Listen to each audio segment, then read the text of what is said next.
akan memperkenalkan diri. Perkenalkan, nama saya Selena Varianti. Nama saya Putri Amelia. Nama saya Halimatu Sadiah. Nama saya Nurfadila Julianti. Pada pagi ini kami akan mengajak kalian untuk menganalisis strategi Indonesia dalam menyelesaikan ancaman terhadap negara. A. Strategi mengatasi berbagai ancaman dalam membangun persatuan dan kesatuan bangsa Indonesia. Kebinekaan yang terjadi di Indonesia merupakan sebuah potensi tantangan. Kebinekaan bangsa Indonesia juga merupakan sebuah tantangan, bahkan ancaman. Dengan ada kebinekaan tersebut mudah membuat penduduk Indonesia bebas pendapat yang dapat mengakibatkan emosinya yang lepas kendali. Ancaman, tantangan, hambatan, gangguan yang dihadapi bangsa Indonesia. Sistem pertahanan dan keamanan negara yang bersifat semesta berjadikan aspek-aspek berikut. A. Kerakyatan, yaitu orientasi pertahanan dan keamanan negara diabadikan oleh dan untuk kepentingan seluruh rakyat. B. Kesemestaan, yaitu seluruh sumber daya nasional didaya gunakan bagi upaya pertahanan. C. Kewilayahan, yaitu gelar kekuatan pertahanan dilaksanakan secara menyebar di seluruh wilayah NKRI. Pengarahan dan penggunaan kekuatan pertahanan didasarkan doktrin dan strategi Sikhan Komprata yang dilaksanakan berdasarkan pertimbangan ancaman yang dihadapi Indonesia. Adapun keterpedulian, Komponen utama disiapkan untuk melaksanakan operasi militer dalam perang OMP.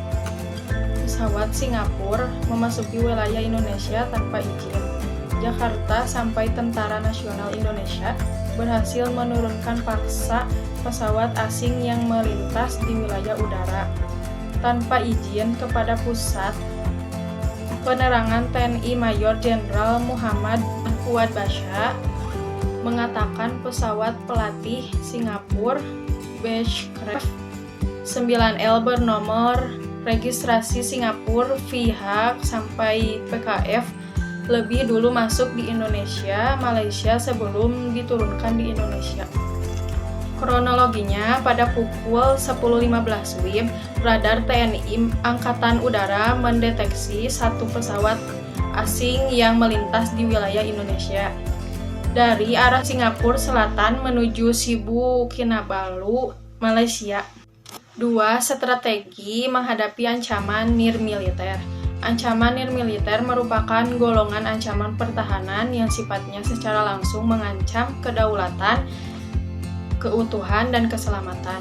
Berikut ini diuraikan secara singkat secara strategi bangsa Indonesia untuk menghadapi ancaman nirmiliter.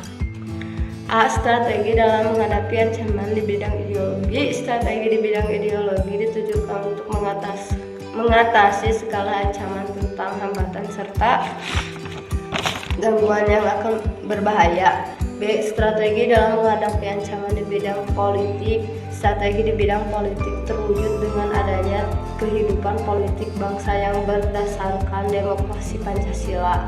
C. Strategi ancaman di bidang ekonomi. Pembangunan di bidang ekonomi ditujukan untuk menciptakan kehidupan perekonomian bangsa Indonesia yang berlandasan demokrasi ekonomi.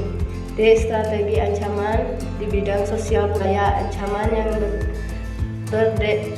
berdimensi sosial budaya dapat dibedakan atas ancaman dalam dan ancaman dari luar. B. Partisipasi warga negara dalam mengatasi ancaman guna membangun kesatuan dan persatuan bangsa Indonesia. Upaya untuk mengatasi ancaman tersebut bukan hanya tanggung jawab pemerintah dan TNI atau Polri saja, tetapi seluruh warga Indonesia juga bertanggung jawab untuk berpartisipasi dalam mengatasi berbagai macam ancaman tersebut. Jadi inti dari materi ini adalah ancaman bagi persatuan dan kesatuan bangsa Indonesia dapat datang dari luar maupun dari dalam. B. Strategi pertahanan dan keamanan negara untuk mengatasi berbagai macam ancaman militer. C. Strategi pertahanan nirmiliter merupakan segala usaha untuk mempertahankan kedaulatan negara. D. Undang-Undang Negara Republik Indonesia tahun 1945 secara tersirat sudah menentukan bentuk partisipasi warga negara. E. Bentuk usaha pembelaan negara yang meliputi mengikuti pendidikan kewarganegaraan, latihan dasar kemiliteran, pengabdian sebagai Tentara Nasional Indonesia, dan pengabdian sesuai dengan keahlian atau profesi.